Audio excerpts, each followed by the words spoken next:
Welcome back to Kasie, D.C. I want to bring in now Democratic Congressman Ruben Gallego of Arizona. Congressman, it's great to see you. Thanks for being on tonight. I want to start with what we've been covering all night long, which are the, again, don't really want to call it a rally. 24 white nationalists showed up here to D.C.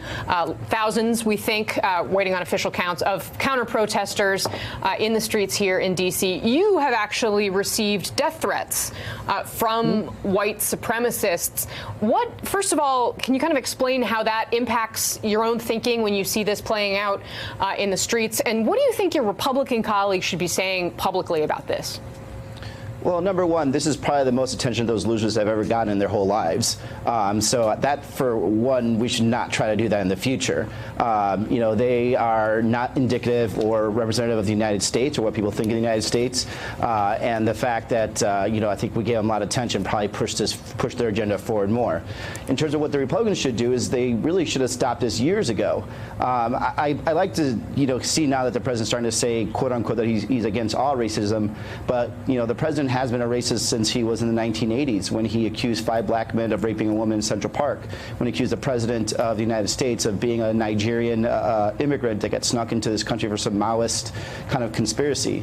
As a matter of fact, this has been a problem in the Republican Party since the days of Ronald Reagan, when he accused black women of being welfare queens, and George Bush, you know, played the race card on Dukakis. The problem with the Republicans is they've been playing this game for so long, and now the game has gotten away from them. And have you gotten death threats from white supremacists? Sure. I've gotten death threats even before I was in Congress. When I was in the State House, I was actually trying to stop a border militia bill and border wall that was being pushed by the Republican Party, Republican state representatives and state senators here. And I was left a handwritten note on my door from what looked like to be some kind of Aryan Nation organization. And then, of course, I get them online and over Twitter here and there once in a while. So one of the things this, of course, raises is that your home state of Arizona has been something of a cauldron for all of the most incendiary issues and messages that are coming from this president. And, you know, some of his best attended earliest rallies in the 2016 campaign season were held in Arizona. What are you seeing on the ground in your home state now? You have several congressional seats up for grabs, a major Senate race.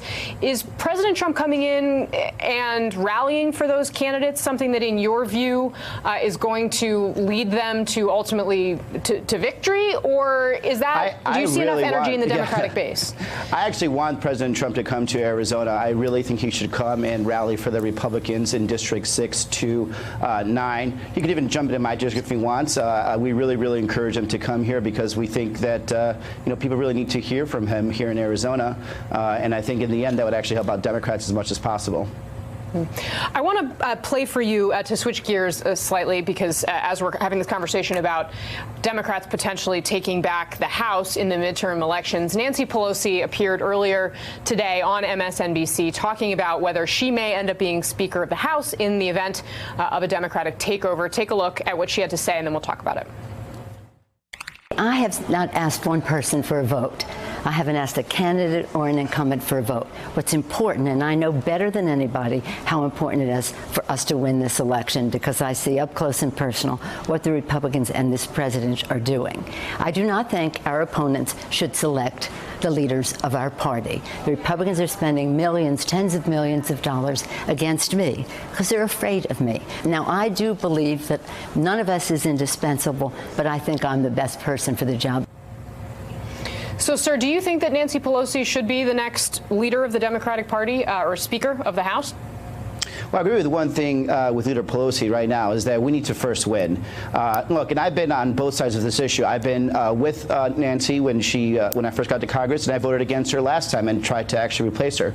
So, you know, I consider myself fairly independent when it comes to issues of leadership. But right now, this is not the fight that we as Democrats should be worried about. The fight right now is against Trump and the radical Republican agenda. We win that first, and then we can decide what happens later. Because until then, this is all a moot point.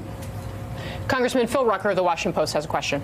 Hey, Congressman. Over the weekend, we saw in Iowa a number of Democrats who are running or thinking about running for president come to talk to activists there, including Michael Avenatti, the trial attorney, the lawyer for Stormy Daniels. I'm wondering, first of all, should he be taken seriously by Democrats in your party as a prospective candidate? But perhaps more importantly, do you think he's onto something when he says that Democrats need to fight Trump harder and be tougher and don't bring nail clippers to a gunfight, in his words? Well, first of all, I don't think it's the role of party leaders and officials to tell the activist base of, especially in Iowa, who should talk to them or who has a right to be there. I think that will be decided in the future.